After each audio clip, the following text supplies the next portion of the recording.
Howdy, howdy, folks. Bill here from CoolWildlife.com, and every once in a while, a wildlife photographer is treated to a moment in his or her life where they get to photograph a subject that is so rare, so beautiful, it captures your imagination, and wow, when you first see them, I have to tell you, your adrenaline starts to pump, my heart rate rises. It's just so exciting.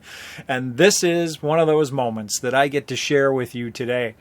I've got 165 images of this male snowy owl that we're going to go through and see how well the Z9 tracked it. But just to look at the images and the beauty of this owl is just fantastic. So stay tuned. That's what we're going to cover today.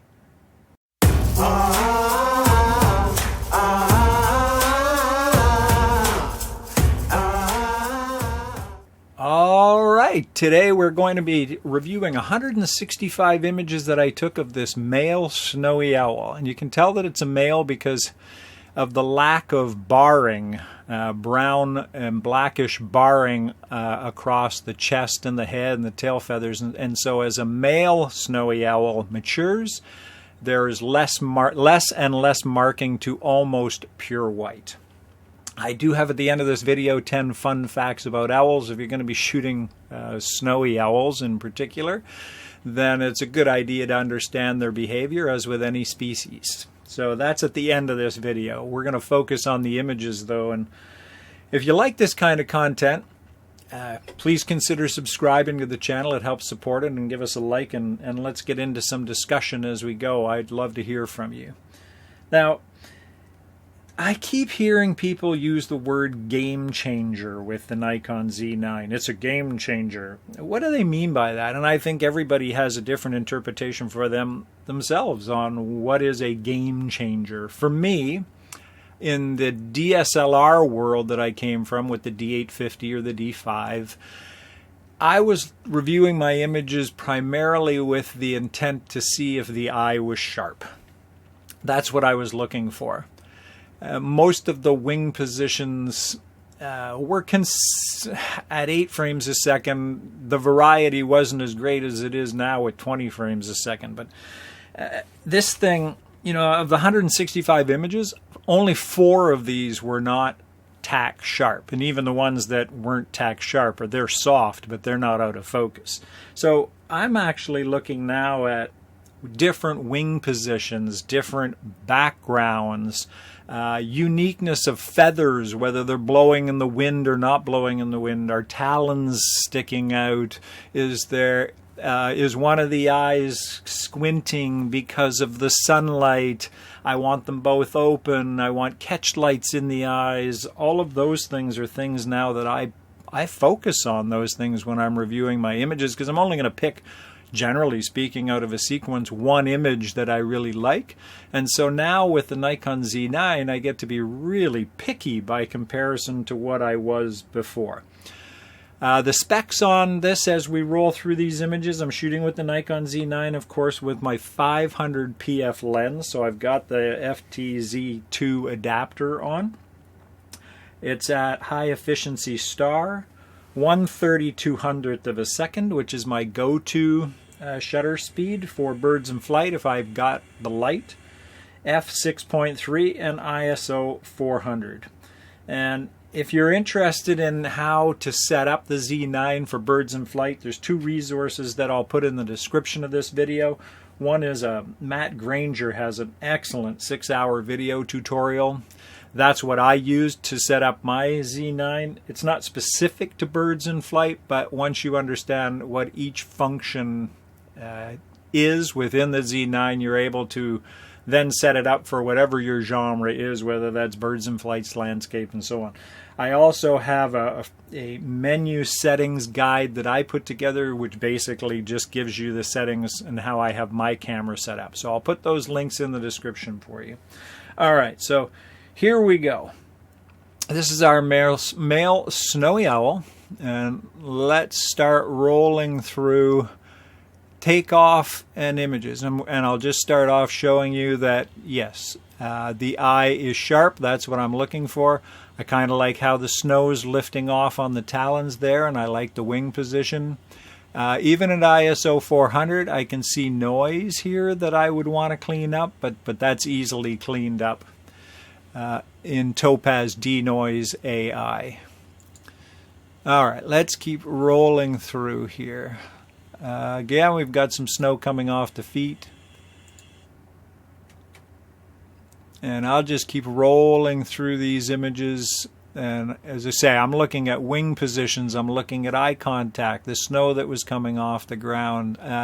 Note the difference here. We've got tail feathers out the back on this image. Right? With still some snow coming off, which is kind of nice. And when we get to the next one, we get a different wing position. We're flat out there. Wings are down on this one. Tack sharp yet again. We've still got some snow coming up. So again, we've got variety. We've got great eye contact. We've got catch lights in the eyes. Again, a different wing position. We would be cropping in quite a bit on these images. As you can see, they're not filling nearly filling the frame, but this owl is going to get closer to us, and as that happens, we're filling the frame. We've got more resolution and megapixels to choose from. Let's keep there. We got the tail feathers out again, which is quite nice.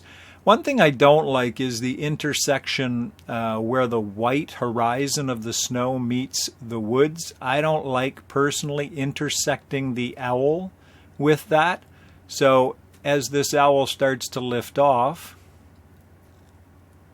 and get higher up into the horizon, we don't get cut off with it. And you'll see that soon. See, even here, we're using the darker background of the woods. Right now, that's a much nicer presentation to me. We haven't got this horizontal line running through the owl, but we've got a dark enough background that it makes the owl pop a little bit more. Right, so we'd probably want to do something like that. I don't like too much of the bottom, and I'd crop out some of the sky too, but that dark background really helps that owl pop. So that's what I'm looking for in this image. That would probably be one that I might take away and edit. And let's just keep rolling here. And you can see which types of wing positions you like as we roll through these images. We've got the tail feathers out on that one again. A little higher up this time, we've got separation between the owl and that horizontal line with the snow. Still makes the owl pop. And the bokeh of that background, because it's far away, is going to be nicely out of focus without distracting from the owl. And that's a little tip for you. The further the background is away from your subject, the more out of focus it will be. Let's keep going. Interesting wing position there, but again, I'm not thrilled. I get to be picky, lucky me, that I don't like that horizontal line going through the wing.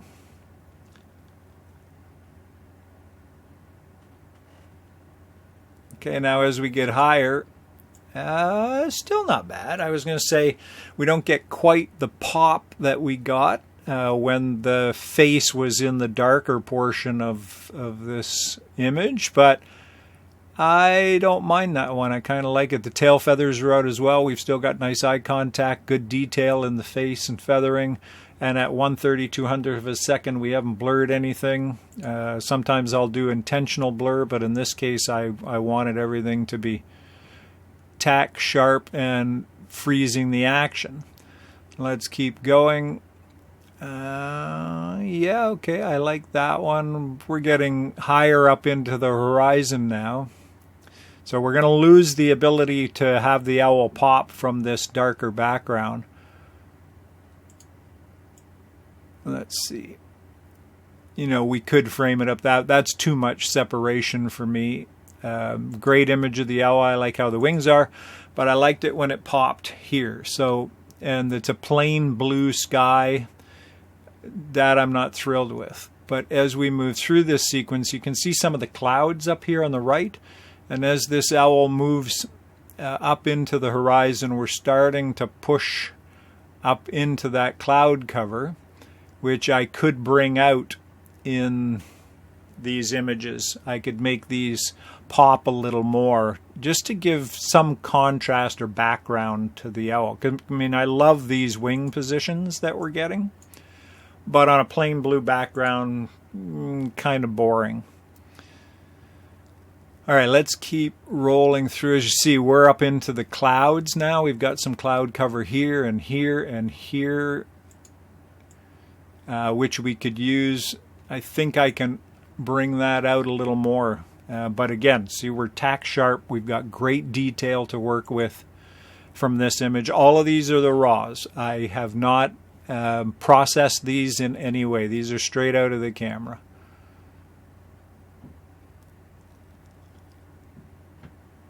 Nice when he's straight across horizontally like that.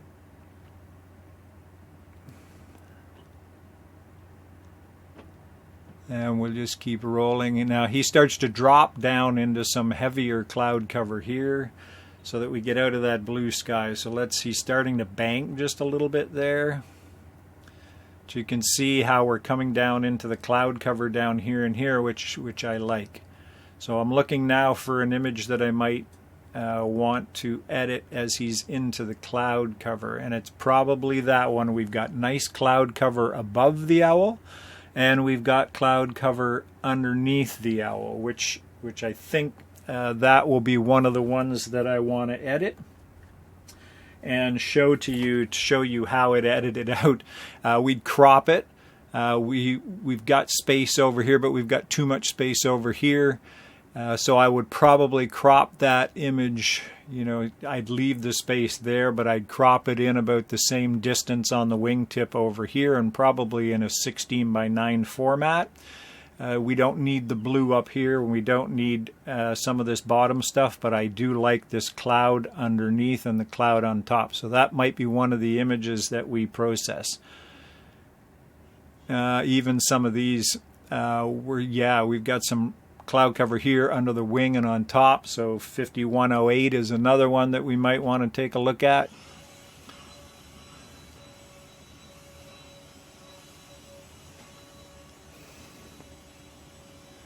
And we're coming down in now. If we wanted to do some close-up stuff, we've got nice contact there, great detail in the face. Yeah, and that pretty much concludes the types of images that we're getting. And as I say, if you really wanted to go in close, you can still see that we've got a little bit of snow on the face there. Great eye contact, nice catch light. Very few markings you can see on the top of this owl's head.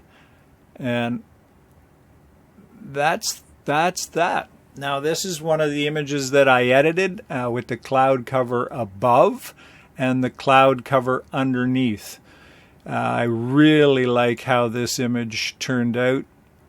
It's just so much better than just a plain blue sky. Well, once again, the Nikon Z9 has proved itself worthy.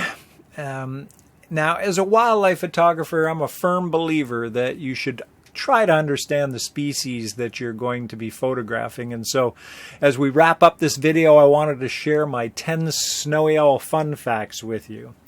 The snowy owl is actually the heaviest and longest winged owl in North America, and I think I might have got that wrong on a quiz. I might have thought it was the great gray owl. But it's not. It's the snowy owl. The female's larger than the male, as you can see here, both in wingspan and weight. And they live on average 10 years in the wild. Now, the difference between the male and the female in terms of plumage, you can see with this male in the image here, there's a few black flecks on his wing and a little bit around his neck. And so it's said that they reach their adult plumage by year 3 and 4, both for the female and the male. But there's some evidence out there that the male may not actually get to that fully white look until year 9 or 10, so almost at the end of its lifespan before it reaches that point. They breed in the high Arctic, in the tundra, and in a clutch she'll lay 5 to 11 eggs, although that fluctuates with the lemming population. So in years when the lemming population is good, she'll lay more eggs, and in fact she may not breed at all if the lemming population is low in a particular year.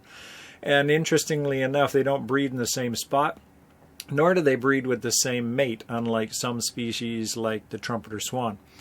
And the estimated population for snowy owls is about 100,000 in an individual basis, and said to have about 28,000 breeding pairs. So there's your 10 snowy owl fun facts.